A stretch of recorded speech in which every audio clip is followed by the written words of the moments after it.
Hey everyone, and welcome. Today we're going to unpack one of the most powerful and, let's be honest, densely symbolic prophecies in the entire Old Testament.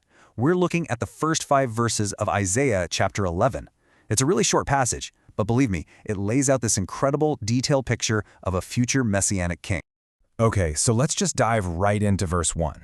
Right off the bat, in this one single sentence, Isaiah gives us 4 really important symbolic terms that are basically the foundation for this whole thing. We've got a rod, a stem, a branch, and roots.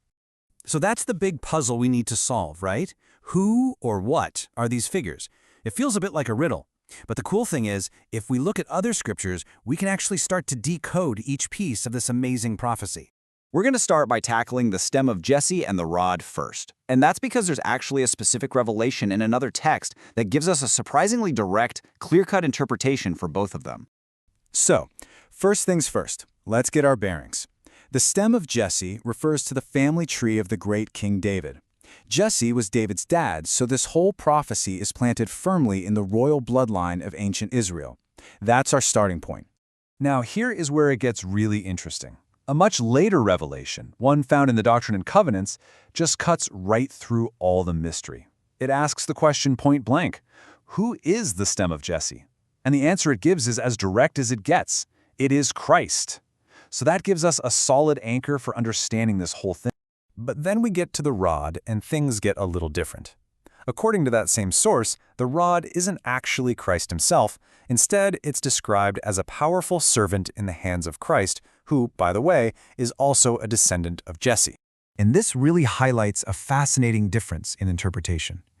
You see, a lot of biblical scholars would look at the rod and say, well, that's just another symbol for Christ. But this Latter-day Saint view offers something unique.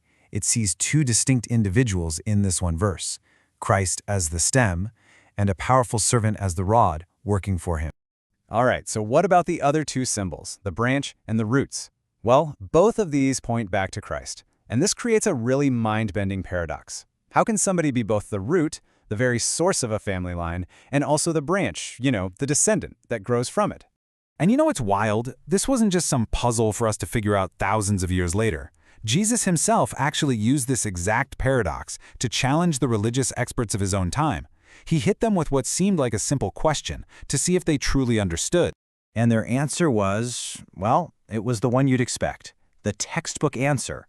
Everyone knew the Messiah was supposed to be the son of David. But what Jesus was about to show them was that their answer, while technically correct, was only half the story. And here is the knockout punch. Jesus quotes a psalm where King David himself calls the future Messiah my Lord. So he asks them, listen, if David is calling his own future descendant Lord, how can that person also be his son? I mean, think about it. In any normal human context, that just doesn't make any sense. And crickets. They were totally stumped. His question just silenced them because it pointed to a much deeper truth about who he was, that he had this dual nature. He was both the human descendant of David, the branch, and at the same time, the divine Lord of David, the root. Okay, so let's move on to verse 2, because the prophecy really starts to build here. Now that Isaiah has kind of established who this figure is, he starts describing the divine character that's going to make his leadership so completely unique. So verse 2 lays out this list, this incredible collection of divine attributes or spirits that would just define this king. And this isn't just a list of skills he has, it's more like a spiritual download that shapes the very core of who he is. So here they are. You've got wisdom and understanding, counsel and might, and knowledge, and what's called the fear of the Lord, which really means this deep reverence and respect for God. And it's not just a random list either. These are paired up for a reason. Wisdom is knowing what to do. Understanding is knowing why you're doing it. Counsel is being able to make the plan. Might is having the power to actually pull it off. It's like the ultimate spiritual toolkit for perfect leadership. And we see these amazing glimpses of these very attributes in his life. For example, the Gospel of Luke tells this amazing story about how, as a boy of just 12 years old, Jesus was in the temple just blowing the minds of the most educated scholars with his understanding and answers. It's a perfect example of that divine wisdom Isaiah was talking about. Okay, now the prophecy shifts gears a little bit. We've talked about his character, now we're going to talk about his actions. Isaiah tells us how this figure is going to rule, specifically as a judge.